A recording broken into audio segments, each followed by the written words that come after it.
Assalamualaikum dan salam Sarawakku sayang. Buletin Ukas edisi malam 9 Mac 2021 bersama saya Hafizah Munirah Maharau. Berita malam dimulakan dengan Ketua Menteri Sarawak Datuk Patinggi Dr. Abang Abdul Rahman Zohari Tun Datuk Abang Openg telah menerima kunjungan hormat daripada Panglima Tentera Darat Jeneral Tan Sri Datuk Zamros Muhammad Zain di Wisma Wapak Malaysia, Kuching pada Selasa.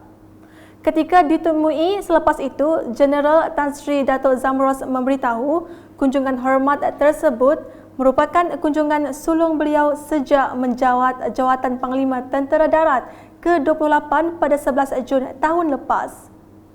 Tambah beliau lagi, kunjungan itu juga bagi memaklumkan mengenai perkembangan aktiviti sempena sambutan Hari Tentera Darat ke-88 khususnya program Jiwa Murni yang dilaksanakan di Sarawak. Tujuan saya pertama sekali ucap terima kasih atas kerjasama state semasa saya berkhidmat di sinilah sebagai Parlimen Timur. Yang keduanya adalah kerana tujuan saya datang sini adalah untuk mengucapkan terima kasih juga pada Ketua Menteri Sarawak Yang Berhormat kerana dalam tahun ini kita Hari Tentera Darat yang ke-8 kita telah buat tema tu sinergi tentera darat dan rakyat tunjang kesatuan negara di mana kita nak fokus pada PJM atau projek Jiwa Murni dan Sarawak telah memperuntukkan 1.5 juta untuk tentera darat untuk buat projek Jiwa Murni di Sarawak ni yang mana ada sebanyak 24 projek ataupun perkara kita buat dengan peruntukan dia bagi dan nak beritahukan progres dia pada Ketua Menteri juga telah terlaksana 38% panjang projek yang telah diperuntukkan sebut. Beliau turut memberitahu, turut dibincangkan mengenai rancangan pembinaan 4 buah pos imbangan di Sempadan dan juga keperluan pembinaan kem di Bintulu bagi pasukan Batalion ke-7 Regimen Sempadan. Tanah, ada 4 lokasi tanah yang telah diluluskan sepanjang sepadan antara Sarawak dan Kalimantan yang telah diputuskan oleh Menteri Pertahanan. Di samping itu juga adalah untuk pembinaan kem tentera di Bintulu. Kita juga ingin mendapat pandangan daripada state tentang pembinaan 7RS, 7 pada di Bintulu. Macam mana, sebab sekarang ni kita menyewa di atas tanah state, jadi kita merancang untuk membuat kem proper. Jadi kita nak tanya pandangan daripada state apa option yang kita ada dapat itu saja. Turut sama dalam kunjungan itu Panglima 1 Division Major General Datuk Zulkafli Mustafa, Panglima Medan Timur Tentera Darat Lieutenant General Datuk Marzuki Muhammad dan Timbalan Setiausaha Kerajaan Negeri Sarawak Transformasi Sosioekonomi Sarawak Datuk Seri Muhammad Abu Bakar Marzuki. Berita seterusnya, Ahli Dewan Undangan Negeri Meluan Roland Dua Jubin pada Isnin turun Padang melawat projek transformasi luar bandar RTP 2020 Jalan Rumah Archie Nanga Bladin yang telah siap dinaik taraf pada 16 September 2020 dengan peruntukan sebanyak RM200,000. Dalam lawatan itu, beliau berpuas hati dengan mutu kerja dilaksanakan oleh Jabatan Kerja Raya Sarike selaras dengan spesifikasi yang telah ditetapkan. Beliau juga memantau perkhidmatan Wi-Fi yang telah dilaksanakan oleh Kerajaan Negeri melalui Lembaga Multimedia Sarawak SMA pada Februari lalu. Yang lain pihak megak kasar itu natai aku merasa jalai ku dah diberi ku suba bungkus 200,000 aku udah kuliah tengah udah tembau projeknya degagak kontraktor cukup mana. Terima kasih dengan kontraktor. Jadi kedua, aku akan abas Wi-Fi yang akan diberi oleh Perintah Sarawak. Kawasan hulu sungai bakal kita itu ambil bisik, dikenal bala nemiak, bersekolah, kena internet, laban dia tu sedap, mayu lagi belajar di rumah. Seterusnya, beliau bersama dengan pihak Jabatan Kerja Raya bahagian Sarike melawat tapak pembinaan Rumah Jawatankuasa Kemajuan dan Keselamatan Kampung JKKK dengan peruntukan sebanyak RM60,000. Kalau pihak megak, natai sari tu aku main bala jikar, masa projek aku dah janji aku suba RM60,000, kena agak rumah JKK. Sementara itu, Tuai Rumah Aci mewakili penduduk Rumah Panjang mengucapkan rasa syukur dan berterima kasih kepada Roland kerana prihatin dengan keperluan kawasan luar bandar. Nyalai, aku ngari kami serumah pemaduk yang ngagati ngagai perintah kita benua Sarawak serta YB kita iba meluan tu. Terima kasih ya, nyalai kebuah pihak. Lapan ya udah berunding lalu ngadu ke menua pesisir ngau lengkap. Selanjutnya mengenai seramai 42 peserta kluster penanaman anak jagung kawasan Serembu menerima mesin penggembur tanah dan pam penyembur racun dan baja pada Isnin. Adun Serembu Miro Simoh berkata, menerusi bantuan pertanian tersebut, ia akan merancangkan lagi aktiviti pertanian di luar bandar khususnya di kawasan Serembu. Menurutnya, kluster pertanian yang diberikan tersebut adalah berkenaan dengan penanaman anak jagung di kawasan Krokong membabitkan keluasan tanah seluas lebih kurang 60 hektar.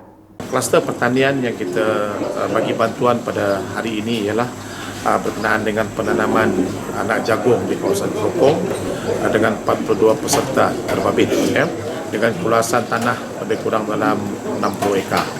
Jadi kita berharap sangat dengan adanya bantuan pertanian seperti ini akan merancangkan lagi aktiviti pertanian terutama sekali di kawasan luar bandar di kawasan kita Serembu ini, dan saya mendoakan kepada semua mereka yang terlibat supaya projek ini akan berjalan dengan lancar, dengan jayanya, dan saya melihat daripada semangat dan kerjasama yang diberikan oleh semua peserta berkenaan dengan projek ini, saya begitu yakin bahawa projek ini akan berjaya suatu hari nanti dan seterusnya dapat mengubah skala pendapatan petani-petani yang terlibat di dalam projek ini. Bercakap ketika ditemui Unit Komunikasi Awam Sarawak selepas program penyerahan peralatan pertanian kepada peserta kluster penanaman anak jagung di Kampung Batu Sepit Krokong pada Isnin, Miro menambah para peserta juga akan mendapat bantuan nasihat dan kepakaran berkaitan daripada pihak Jabatan Pertanian Daerah Bau. Program anjuran Jabatan Pertanian Daerah Bau itu adalah di bawah dana Fasilitasi Pertanian AFF Dun Serembu melibatkan peserta dari Kampung Batu Sepit dan Kampung Peros. Laporan berikutnya, penduduk dari 8 kampung dari Kota Samarahan dan 6 kampung dari Serian dalam kawasan Dun Muara Tuang akan menerima bantuan sebanyak 1,134 tangki air daripada Kerajaan Sarawak secara berperingkat. Adun Muara Tuang Datu Idris Buang berkata, beliau amat berbangga di atas keprihatinan kepimpinan Ketua Menteri Sarawak, Datuk Petinggi Abang Zohari, kerana mengambil berat masalah bekalan air dan elektrik di seluruh negeri. Menurutnya, Ketua Menteri telah memperuntukkan dana sebanyak 2.8 bilion ringgit di bawah program Grid Bekalan Air dan 2.37 bilion ringgit untuk projek bekalan elektrik di kawasan luar bandar Sarawak. Bila sebut hal air tu, saya begitu emosi dengan saya ambil part bila kita nak hantar air tu ke kampung-kampung. Sebab kebanyakan kampung kita yang sedia air ramah menderita. Kita dah dikenal 10 tahun mereka masih ada tempat yang sedia air tu. Jadi saya amat selut lah, amat menghormati yang menghormati pemerintah kita. Baju tinggi. Karena mengambil perhatian tentang air, permasalahan air dan elektrik seluruh negeri Sarawak. Sebab itulah yang kata kita perkara pokok, perkara asas. Berucap ringkas dalam majlis simbolik penyerahan tangki air kerajaan negeri bagi kawasan Dun Muara Tuang pada Isnin, beliau berharap semua projek bekalan air yang akan dilaksanakan kerajaan negeri dapat menyelesaikan masalah bekalan air yang sering dihadapi penduduk di luar bandar khususnya. Bagi fasa pertama, tangki air mula diagihkan di Kampung Rimba Padi dan Jaya Ria. Manakala bagi fasa kedua akan diagihkan pada 11 Mac 2021 di Kampung Murut Pelaman, Murut Mawang, Merang Baru dan Merang Lama. Penghantaran tangki air bagi kedua-dua fasa ini meliputi kawasan di bahagian Serian. Manakala bagi fasa ketiga, tangki air akan mula diagihkan pada 13 Mac 2021 di Kampung Endap, Tanah Putih dan Sinaran Jaya. Fasa keempat pula, pengagihan akan bermula pada 14 Mac 2021 di Kampung Niup, Nai Lama, Sungai Mata, Tanjung Parang dan Sungai Tanjung. Manakala di Sebuyau, seramai 364 penerima dari 14 kampung dari daerah itu menerima sumbangan tangki air daripada Kerajaan Sarawak pada Isnin. Bantuan tersebut merupakan sebahagian daripada inisiatif kerajaan negeri dalam memberi kemudahan kepada rakyat sebagai persediaan awal apabila berlakunya masalah bekalan air. Keutamaan diberikan kepada kampung yang betul-betul memerlukan bekalan air dan bagi kampung dan penduduk yang belum menerima bantuan tangki air akan diserahkan secara berperingkat. Sementara itu, tuai rumah Mejang Jimbar dari Kampung Arus Iban, Sebangan merakamkan penghargaan kepada kerajaan negeri atas inisiatif pemberian tangki air tersebut. Jadi kami berterima kasih kepada kerajaan negeri Sarawak yang telah memberi tong tu sebanyak 36 ikit sebab pintu kami 36 jadi termasuk nganuhang masuk pipe-nya siada. Bila nak pipe tu dapat dipakai pipe di Pulau Bahu tu lah kami bersyukur sekiranya pipe tu dapat dipakai dalam ujung tahun 2021 tu lah. Dengan kami terima kasih dengan kerajaan sekali lagi. Okey. Beralih ke laporan berikutnya. Program Perkumpulan Wanita Sarawak PPWS Kampung Terbelu telah menganjurkan program seni di peringkat kampung yang bertujuan mengeratkan lagi silaturahim sesama ahli jawatankuasa. Pengerusinya Hasmah Bujang berkata, program seperti itu diadakan bagi memberi peluang kepada AJK PPWS untuk mempelajari sesuatu yang baru khusus bagi mereka yang baru menceburi bidang tersebut. Untuk memandangkan kita terpaksa mengikut SOP, kami ada mula kelas belajar mengait 4 3 sesi lah. Dalam 3 sesi kami ada 7 orang ajak. Lepas keesokan hari minggu depan, hari Ahad yang minggu depan ada sikit ni sesinya 7 orang balik dan seterusnya.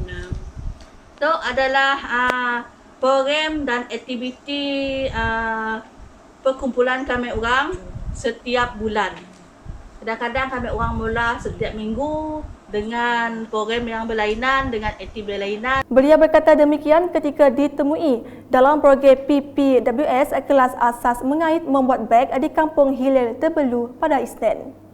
Dalam pada itu, Hasmah turut merakamkan ucapan terima kasih kepada tenaga pengajar iaitu Dariah Anis selaku ahli PPWS atas perkongsian ilmu dan sudi meluangkan masa bersama dengan ahli lain. Berita seterusnya, Kementerian Kesihatan Malaysia KKM telah melaksanakan ujian saringan COVID-19 bertempat di perkarangan Masjid Kampung Rajang pada Selasa terhadap individu yang menghadiri majlis pengkebumian di Kampung Rajang, daerah Tanjung Manis pada 1 Mac 2021. Seramai 45 petugas dari Pejabat Kesihatan, Pejabat Perubatan Bahagian Muka dan Tanjung Manis serta dibantu oleh 4 anggota APM menjalankan ujian saringan tersebut. Lebih 150 kontak rapat yang menghadiri majlis pengkebumian tersebut telah dikenal pasti. Namun, mana-mana individu yang mempunyai gejala digalakkan untuk hadir membuat ujian. Ujian saringan ini dijadualkan diadakan selama 3 hari dan penduduk Kampung Rajang diarahkan oleh pihak berkuasa untuk tidak bergerak keluar dari kampung. Proses ujian akan ditamatkan lebih awal jika semua kontak rapat yang dikenal pasti sudah membuat saringan. Beralih ke laporan program vaksinasi COVID-19, Ahli Parlimen Sibuti Lukanisman Awang Sauni menasihati orang ramai khususnya di kawasan Parlimen Sibuti agar tidak merasa ragu-ragu dan bimbang untuk mengambil suntikan vaksin COVID-19. Berkongsi pengalaman selepas menerima suntikan vaksin COVID-19 di Dewan Masyarakat Berkenu, beliau memberitahu penting untuk semua rakyat mengambil suntikan vaksin bagi membantu negara mencapai imuniti kelompok sebagaimana yang disasarkan oleh kerajaan. Apa yang perlu kita lakukan adalah kita jangan dengar berita-berita palsu berkenaan tentang vaksin untuk si selamat. Dan juga masyarakat di luar bandar haruslah menyokong bahawa program vaksin itu adalah untuk kebaikan kita semua. Kita ingin mencapai satu komuniti, kelompok ataupun herd community untuk memastikan bahawa rakyat kita selamat. Dan sekiranya kita dah menerima vaksin itu, satu perkara penting yang kita dapat lakukan adalah untuk anak-anak kita pergi ke sekolah selamat. Ekonomi kita dapat dibuka dan juga kita dapat berjalan melawat saudara mara kita di daerah-daerah lain. Selain daripada yang juga, jangan terpengaruh dengan mesej-mesej berkenaan tentang vaksin untuk si selamat. Ambil vaksin kita jadi sakit. Vaksin itu lah sebenarnya adalah penawar. Bercakap ketika ditemui UKAS, Luka Nisman menambah, perkara penting bagi rakyat adalah mengambil tanggungjawab mendaftar sebagai penerima vaksin COVID-19 melalui aplikasi MySejahtera. Perkara yang paling penting adalah kita kena mendaftar diri kita sebagai penerima vaksin melalui aplikasi MySejahtera, dan juga bagi masyarakat luar bandar yang ada aplikasi, kita gunakanlah pemimpin-pemimpin masyarakat kita, tuai-tuai rumah kita untuk mendaftar sebagai penerima vaksin. Vaksin akan dilakukan secara berfasad dan semua rakyat tidak akan tercicir untuk menerima vaksin itu. Ingat, lindung diri, lindung semua. Selanjutnya, sambutan Hari Wanita 2021 yang dirayakan di seluruh dunia pada 8 Mac meninggalkan detik manis buat pengerusi Perkim Cawangan Balingian, Fatimah Narawi, selepas beliau menjadi satu-satunya individu dari Sarawak dipilih sebagai ikon insani bagi Anugerah Wanita Wajah 2021. Berasal dari Kampung Pulat Balingian, wanita cekal berusia 56 itu cukup dikenali masyarakat setempat di Mukah kerana penglibatannya yang aktif dalam aktiviti kemasyarakatan. Antara sumbangan beliau adalah menyumbangkan makanan kepada petugas Barisan Harapan bersama Jabatan Residen Mukah, memberi sumbangan kepada anak yatim di Rumah Peryatim Bintulu bersama Perkim Cawangan Balingian dan banyak lagi. Atas penglibatannya yang aktif, beliau pernah menerima pelbagai anugerah seperti Anugerah untuk Cawangan Perkim untuk Negeri Sarawak, Pekerja Cemerlang di Jabatan Perpaduan dan Bintang ABS dari TYT Sarawak 2019-2020. Selain bergelar usahawan, ibu kepada anak 4 itu juga merupakan Timbalan Pengerusi Wanita PBB Cawangan Kampung Pulat Balingian 2017-2021, Pengerusi PPWS Kawasan Sibu Sarike Kapit 2018 hingga 2020 dan Biro Penerangan Wanita N58 Balingian. Beliau memulakan perniagaan makanan sejak 1990 hingga sekarang dan berkembang ke segmen lain apabila syarikat yang diurusnya, Fatma Enterprise dan Fatma Cafe dan Catering, menambah bidang tugas seperti pemasangan paip, elektrik, penghawa dingin dan banyak lagi. Berkongsi resepi kejayaannya dengan UKAS, Fatimah berkata, setiap bidang yang diceburi haruslah dibuat serius agar ianya memberi nilai dalam diri sendiri dan masyarakat. Syukur Alhamdulillah, saya merasa amat terharu pada hari ini kerana terpilih untuk menerima ikon insani bagi Anugerah Wanita Wajah 2021. Semoga ianya terus menjadi pencetus semangat dan inspirasi bagi diri saya dan wanita-wanita di luar sana. Selamat Hari Wanita, Wanita Wajah Negara. Sekian edisi malam bersama saya Hafizah Munirah dan kru penerbitan. Berita lebih lanjut boleh didapati di semua platform media sosial UKAS termasuk portal ukas.sarawak.gov.my dan pastikan anda subscribe UKAS Channel di YouTube. Salam UKAS.